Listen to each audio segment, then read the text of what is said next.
Bonjour à toutes. Prendre ses distances avec un homme. Est-ce qu'il faut vraiment prendre ses distances pour faire réagir un homme? J'ai décidé dans cette vidéo de répondre très franchement à cette interrogation, surtout que je vois qu'il y a beaucoup de conseils qui circulent sur Internet et que je ne pense pas forcément très propices. Donc, on peut comprendre que quand un homme devient finalement distant ou impliqué, ça peut créer un déséquilibre dans la relation au point de ressentir un manque d'attention, d'investissement de sa part et un désir du coup de raviver la flamme en se demandant du coup comment agir, comment faire pour susciter quelque chose chez lui. C'est souvent un besoin aussi qui vient parce que il y a un changement dans la dynamique, il y a moins de communication, on s'aperçoit que tes échanges sont superficiels, que c'est pas réciproque et du coup on se sent de plus en plus seul. Alors pourquoi du coup on peut penser à s'éloigner? Bien parce que la distance, c'est vrai, peut finalement l'amener à réfléchir, mais on va justement en discuter. Avant de commencer, sache qu'en complément de cette vidéo, vraiment pour t'apporter d'autres conseils, pour que ce soit encore plus complet pour toi, je te laisse avoir accès à un mail complètement gratuit dans lequel tu vas pouvoir découvrir du coup d'autres choses qui vont t'amener vraiment à prendre encore plus de recul sur ce sujet et donc t'amener à encore mieux gérer ta situation actuelle. Donc très simple pour y accéder, il suffit de cliquer sur le lien que j'ai laissé en dessous de la description de cette vidéo. Si toutefois tu me découvres pour la première fois sur cette chaîne YouTube, je suis donc Christelle Lepage, je suis spécialisée dans les dynamiques amoureuses. Je suis là pour te donner des conseils, pour t'aider à mieux comprendre les situations que tu peux vivre par exemple avec ton partenaire et t'amener du coup à te donner toutes les chances de vivre une relation bien plus épanouie. Donc si ce n'est pas déjà fait, je te conseille fortement de t'abonner à ma chaîne en cliquant sur la petite cloche des notifications ultra pratique pour être averti en fait à chaque nouvelle sortie de vidéo et donc ne louper aucun conseil à venir. Alors pourquoi prendre ses distances face à un homme? En réduisant ta présence, c'est certain, tu vas créer un espace qui lui permet de réfléchir, de prendre peut-être conscience qu'il y a peut-être quelque chose qui ne va pas, justement, qui ne te convient pas. Et donc de réévaluer l'importance de votre relation. C'est un électrochoc subtil, en fait, qui pousse à la réflexion. Mais après, attention, parce qu'on va parler aussi dans cette vidéo de la distance, certes, mais mal utilisée, il faut faire très très attention parce que ça peut complètement se retourner contre toi. Alors déjà, il faut comprendre qu'on n'a pas besoin d'être dans les extrêmes. Il y a différentes façons finalement de prendre des distances. Donc, tu n'as pas besoin de disparaître complètement. Il y a plusieurs niveaux de distance que tu peux adopter en fonction justement de ce que tu veux obtenir. Pour commencer, tu as la distance physique, la plus évidente. Donc diminuer par exemple les rencontres sans couper totalement le contact.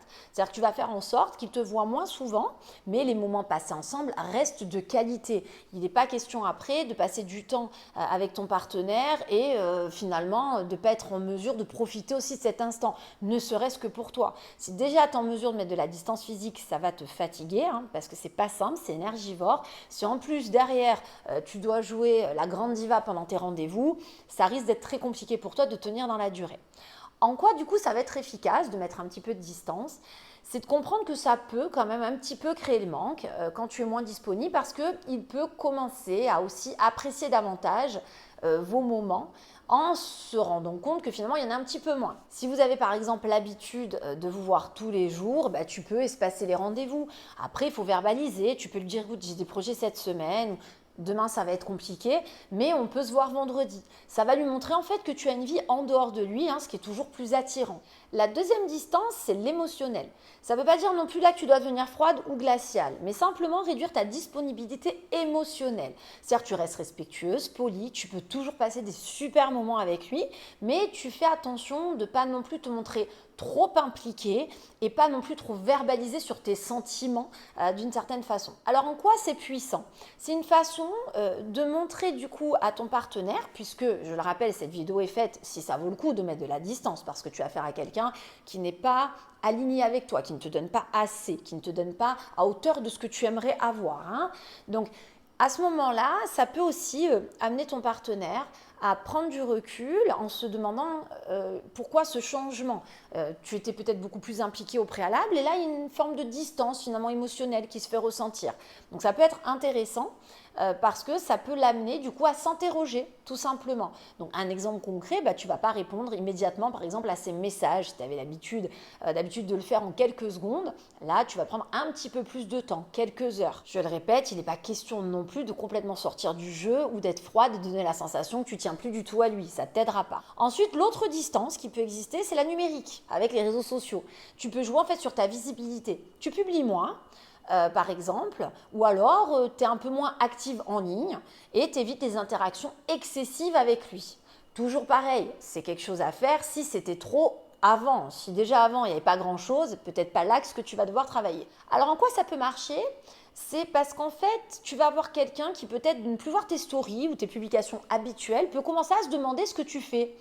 Ça peut piquer sa curiosité, non pas qu'il pense que tu sois tout de suite avec un autre homme, il ne faut pas non plus tomber là-dedans, mais voilà, ça peut le pousser du coup, indirectement, à venir vers toi. Tu peux comprendre que si c'est quelqu'un qui, en plus de vos échanges, a tout le temps des notifications via tes posts ou des interactions sur les réseaux sociaux, il sera moins en mesure du coup de faire le premier pas pour venir prendre des nouvelles. Donc un exemple concret, si tu étais très actif sur Instagram, par exemple, tu réduis tes posts pendant quelques jours, ou alors tu es peut-être moins régulière de posts, et puis après tu publies plus quelques jours, puis après tu peux republier. Voilà, quelque chose où il a moins l'habitude finalement, quelque chose de moins routinier.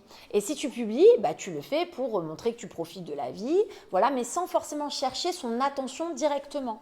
Le fait de mettre de la distance sur les points évoqués, en fait, c'est aussi la permission de ton côté de t'octroyer plus de temps pour toi, de te recentrer sur toi. Tu prends soin de toi, voilà, plus que de lui, finalement, d'une certaine façon. Voilà, tu as ta vie de ton côté. Et puis, ça peut l'amener aussi à s'interroger, du coup, sur ce changement te concernant, parce qu'il n'était pas habitué à ça jusqu'à présent. Ça peut être un vrai moteur pour qu'en fait, il fasse des efforts aussi pour, d'une certaine façon, te reconquérir. On peut prendre l'exemple d'un enfant. Si un petit bout de 5 ans, tous les matins, on va automatiquement se mettre à l'habiller avant d'aller à l'école, sans même lui suggérer l'idée qu'il le fasse tout seul, à un moment donné, il ne sera pas autonomisé, mais on ne l'a pas poussé non plus pour s'habiller tout seul. Donc on ne peut pas vraiment s'en plaindre. Et finalement, dans une relation, c'est un peu pareil. Quand des fois on donne trop, tout le temps, régulièrement, on ne peut pas non plus en vouloir à la personne de ne pas être en mesure de faire des efforts ou de faire le premier pas face à nous. Maintenant, quoi qu'il en soit, je voudrais vraiment évoquer les risques à éviter. C'est justement des choses que je vois circuler sur Internet qui peuvent être très dangereuses. Je le sais, non pas parce que je le suppose, mais parce que j'ai des retours en coaching de personnes qui m'en parlent, qui ont appliqué des choses. Et au final, ça ne les a pas aidés. Pire, ça a saccagé la relation. Donc, on va faire attention de bien distinguer la distance, que ça veut dire, et de bien comprendre que mal utilisé, du coup, ça peut franchement se retourner contre toi. Alors, j'ai des personnes qui m'ont suggéré l'idée, en fait, de carrément couper les ponts de manière radicale. Donc ça, pour moi, c'est interdit. Si tu deviens inaccessible, parce que c'est le mot, du coup, il peut interpréter ça aussi comme un rejet total. Là, au lieu finalement de réagir positivement, tu risques de créer un détachement encore plus. Ça, il faut bien comprendre que ça marche sur les hommes tordus, les personnes tordues, parce que même pour les femmes, ça pourrait fonctionner.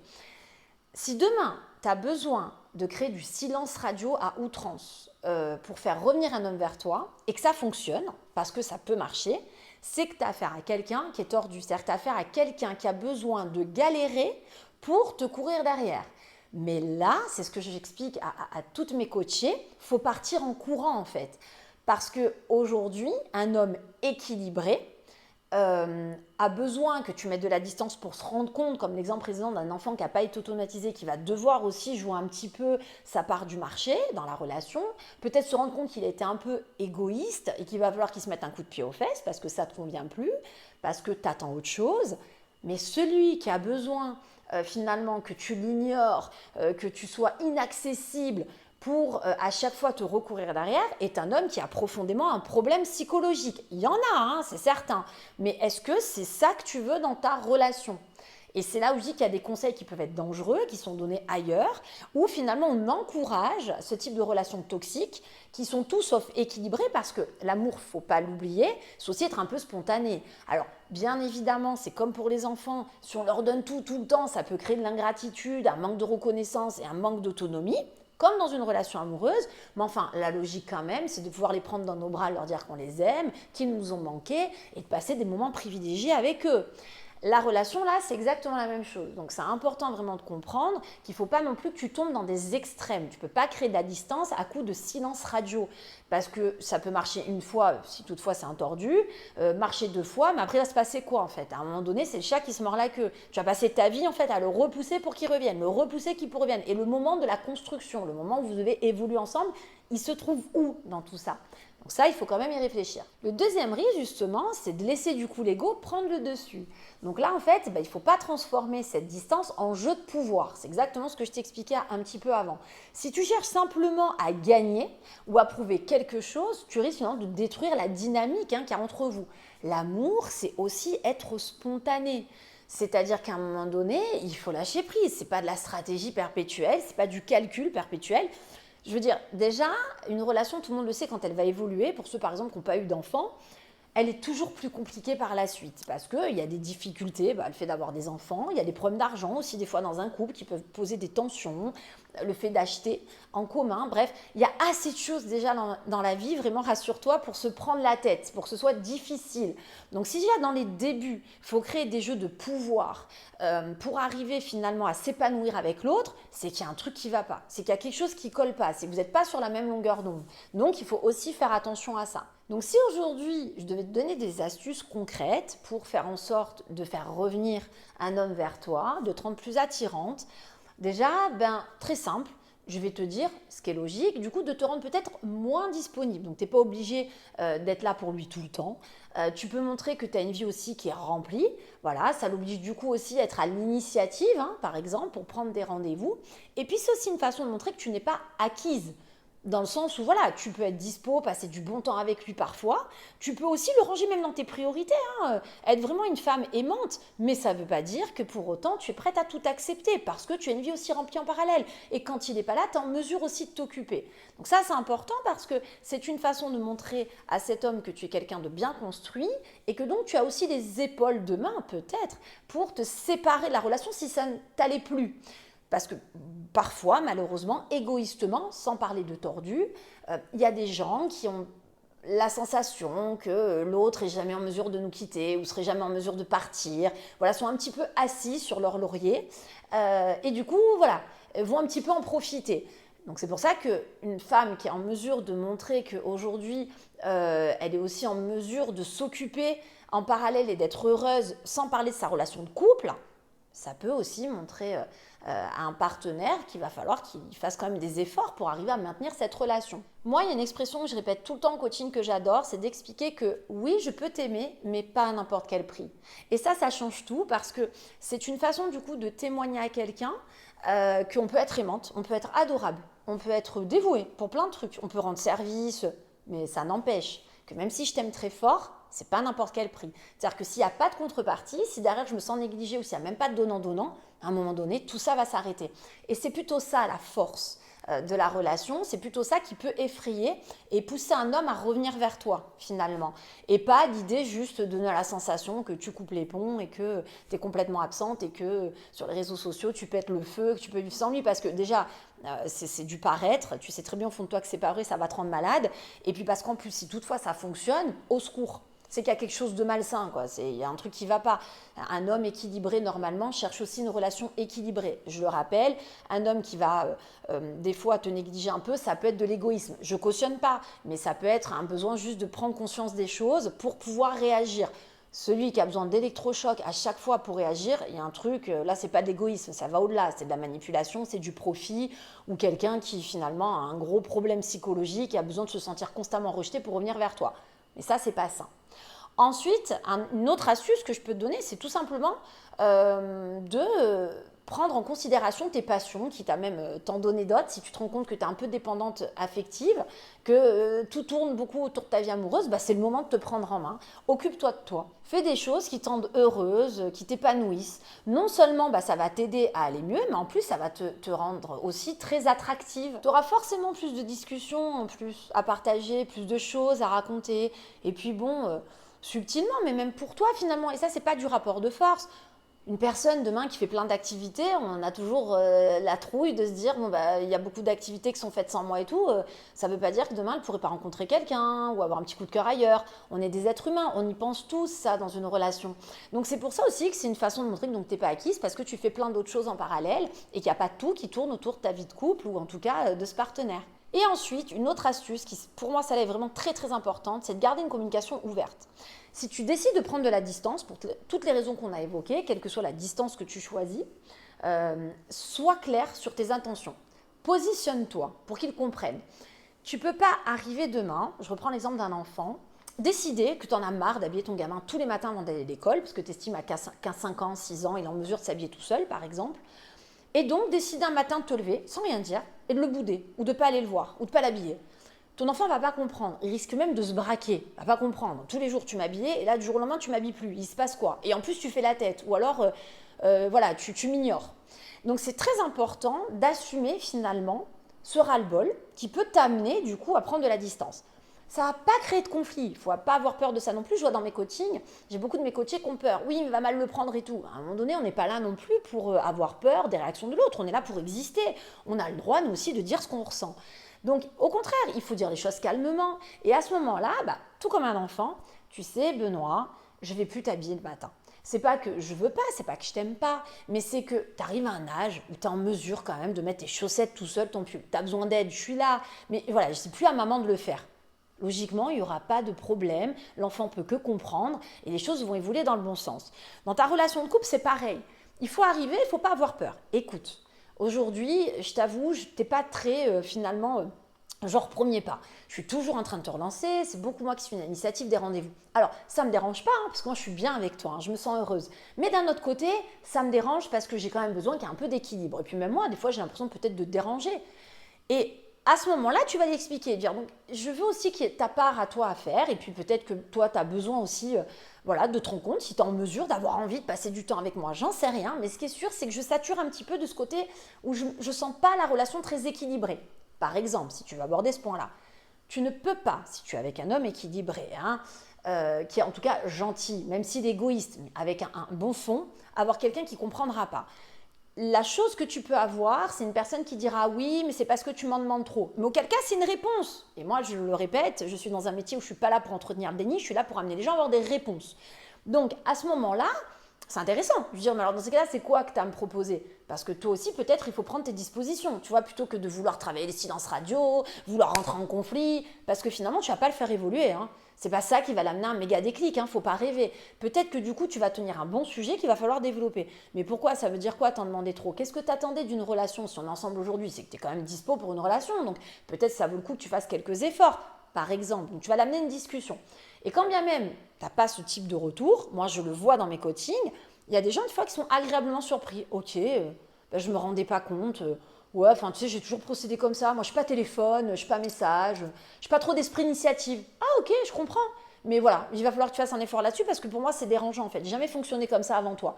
Bref, tout est question de communication ouverte. Mais ne commence pas à vouloir mettre un truc en place ou de la distance sans au préalable expliquer le pourquoi tu le fais.